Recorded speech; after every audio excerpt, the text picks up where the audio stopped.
değişir her şey. Biraz mutsuzken, çekim gücümü unutmuşken, evrenle barıştım bugün, iyi ki varsın. Saçını bir sağa bir sola savuruyorsun ya, baka baka doyamıyorum. Gözünü süze süze havalı havalı gülünce hayran oluyorum. İstediğimi bile bile tatlı tatlı bel altı çekinmeden vuruyorsun ya.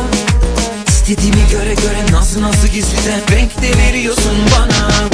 Şans meleğim nerelerdeydin, tam zamanında geldin. En güzel bölüm başlıyor.